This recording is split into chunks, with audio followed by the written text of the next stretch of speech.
RCB ఒక్కసారి trophy గెలిస్తే lottery అన్నారు, రెండోసారి గెలిచి హిస్టరీ క్రియేట్ చేశారు. బ్యాక్ టు బ్యాక్ ట్రోఫీస్ గెలిచారు. ఇప్పటి వరకు రెండు teams Chennai super Kings and అలాగే ముంబై ఇండియన్స్ ట్రోఫీస్ గెలిచారు. వాళ్ళ తర్వాత ఆర్సీబీనే మూడో టీమ్ గా నిలిచింది బ్యాక్ టు బ్యాక్ ట్రోఫీస్ గెలిచి. ఇక ముఖ్యంగా విరాట్ కోహ్లీ ఫ్యాన్స్ కి ఇది ఇంకొంచెం స్పెషల్. ఎందుకంటే విరాట్ కోహ్లీ ఫైనల్లో ఐపీఎల్ ఫైనల్లో ట్రోఫీ గెలిచాడు. ఆ మ్యాచ్ లో తను మ్యాన్ ఆఫ్ ది మ్యాచ్ గెలిచాడు. తనే 6 కొట్టి ఫినిష్ చేశాడు. ఇది విరాట్ కోహ్లీ ఫ్యాన్స్ కే కాదు, విరాట్ కోహ్లీ కూడా మ్యాచ్ అయిపోయాక అదే చెప్పాడు, ఇది నా డ్రీమ్ అని. సో అది అటు ఫ్యాన్స్ అండ్ విరాట్ కోహ్లీ ఇద్దరికి ఒక డ్రీమ్ నెరవేరింది. ఐపీఎల్ ఫైనల్లో 6 కొట్టి తను ఫినిష్ చేయటం మాత్రానికి ఒక బ్యూటిఫుల్ మెమరీ ఫ్యాన్స్ కి. ఇంకా కోహ్లీతో పాటు ఇంకొకరిని మెయిన్ గా చెప్పుకోవాలి, ముఖ్యంగా భువీ చూసుకుంటే 2016 కంటే ఇప్పుడు ఎక్కువ వికెట్లు తీశాడు. అంత సూపర్ వేసాడు ఈ సీజన్. భువీ అండ్ కోహ్లీ ఇద్దరు చూసుకుంటే 2016ని రిపీట్ చేసినట్టు అనిపించింది. ఇద్దరు వాళ్ళ టీమ్స్ కి టాప్ స్కోర్ ప్లస్ టాప్ వికెట్లు తీశారు. ఇక నెక్స్ట్ రజిత్ పడిదార్ అంటే స్ట్రీమ్ తనకైతే, ఎందుకంటే ఏ కెప్టెన్ కూడా ఇంతవరకు కెప్టెన్ గా ఫస్ట్ 2 సీజన్లోనే బ్యాక్ టు బ్యాక్ ట్రోఫీస్ గెలవలేదు. దాంతోపాటు ఇప్పటి వరకు ఐపీఎల్ హిస్టరీ చూసుకుంటే మాత్రానికి ఇద్దరు ఎంఎస్ ధోని అండ్ రోహిత్ శర్మ ఇద్దరు మాత్రమే back to back IPL trophies గెలిచారు. వాళ్ళ తర్వాత ఆ ఫీట్ సాధించిన కెప్టెన్ గా రజిత్ పడిదార్ నిలిచాడు. ఇక ముఖ్యంగా మ్యాచ్ చూసుకుంటే మ్యాచ్ మాత్రానికి అటు గుజరాత్ బ్యాటింగ్ లో చూసుకుంటే పవర్ ప్లే లోనే ఓడిపోయింది, బౌలింగ్ కూడా పవర్ ప్లే లోనే ఓడిపోయింది. బ్యాటింగ్ చూసుకుంటే మాత్రానికి ఫస్ట్ గిల్ అవ్వచ్చు, తర్వాత సాయి సుదర్శన్ ఇద్దరు పవర్ ప్లేని అవుట్ అయ్యారు. వాళ్ళు పవర్ ప్లేలు అవుట్ అవటంతో అక్కడి నుంచి గుజరాత్ ఇక కోలుకోలేదు. అక్కడి నుంచి చాలా స్లో అయింది.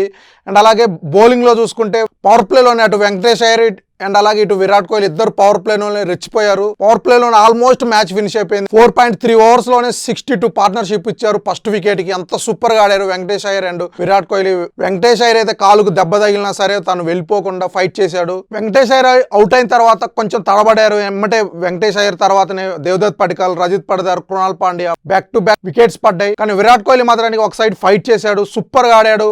ఒక ఎండ్ లో వికెట్స్ పడుతున్నా కానీ తను మాత్రానికి చేజ్ మాస్టర్ ఆ ట్యాగ్ తగ్గట్టు ఆడాడు. తన కెరియర్ లోనే ఫస్ట్ టైం 200+ స్ట్రైక్ రేట్ తో 50 కొట్టాడు, అది కూడా ఫైనల్లో.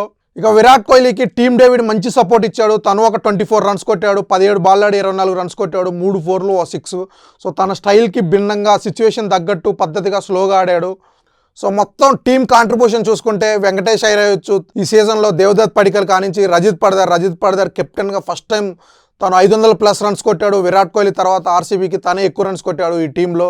అలాగే దేవదత్ పడికల్ కూడా 550s కొట్టాడు. టీమ్ డేవిడ్ అవ్వచ్చు, జితేష్ శర్మ అవ్వచ్చు, హెజ్లీవుడ్, రషిక్ దార్ 12 మ్యాచ్లు ఆడినా కూడా తను 19 వికెట్ తీశాడు. కృణాల్ పాండ్యా చూసుకుంటే క్లచ్ మాస్టర్గా తనకి పేరు పెట్టారు. అటు బ్యాటింగ్ అయినా బౌలింగ్ అయినా టీం ఎలాంటి సిచ్యువేషన్లో ఉన్న తన్నే నమ్ముకుంటున్నారు. తన నమ్మకాన్ని 200% నిలబెట్టుకున్నాడు. అండ్ అలాగే డఫీ కూడా 6 మ్యాచెస్ ఆడినా కూడా 8 వికెట్లు తీశాడు. 16 మ్యాచ్లో 8 మంది మ్యాన్ ఆఫ్ ది మ్యాచ్లు గెలిచారంటే టీం ఎంత స్ట్రాంగ్ గా ఉందో ప్రతి ప్లేయర్ కాంట్రిబ్యూషన్ ఏంటో అర్థమవుతుంది. సో డిఫెండింగ్ ఛాంపియన్స్ గా వచ్చారు, ఆల్మోస్ట్ అదే టీంతో ఆడారు. చూసుకుంటే ఒక డఫీని అండ్ అలాగే వెంకటేష్ అయ్యర్ వీళ్ళిద్దరు తప్పించి మిగిలిన ప్లేయర్స్ అంతా లాస్ట్ ఇయర్ టీమే ఉంది. ఒక ఎస్ దయాల్ ఒకడు మిస్ అయ్యారు. ఎస్ దయాల్ ప్లేస్లో రషిక్ దార్కి ఛాన్స్ వచ్చింది, కానీ రషిక్ దార్ కూడా లాస్ట్ ఇయర్ టీంలో ఉన్నాడు. సో అది తప్పించి మిగిలిన అదే టీంతో వాళ్ళు ఆడారు, అందుకే సక్సెస్ అయ్యారు. నెక్స్ట్ ఇయర్ కూడా ఆల్మోస్ట్ ఇదే టీంతో ఉంటే హ్యాట్రిక్ ట్రోఫీస్ గెలిచే ఛాన్స్ ఉంటుంది. చూడాలి మరి వాళ్ళు నెక్స్ట్ ఇయర్ హ్యాట్రిక్ ట్రోఫీస్ గెలుస్తారో లేదో. ఈ సీజన్ అయితే ఆర్సీబీ ఫ్యాన్స్కి, ఎందుకంటే వాళ్ళు ఆల్మోస్ట్ 17 సంవత్సరాలు ఎన్నో ట్రోల్స్ ట్రోఫీ లేదని. సో ఇప్పుడు చూసుకుంటే 18వ సంవత్సరం అండ్ అలాగే 19వ సంవత్సరం back to back trophies win అయ్యారు. ఇక్కడ గుజరాత్ చూసుకుంటే గుజరాత్ ఫస్ట్ నుంచి top 3 Gill and Sai Sudharsan and Buttler. ఇక అలాగే 3 బౌలర్లు సిరాజ్, రషీద్ ఖాన్, రబడా. వీళ్ళు 6 ఫెయిల్ అవుతే మాత్రానికి ఆ టీం గెలవట్లేదు. ఈ మ్యాచ్ చూసుకుంటే అలాగే జరిగింది.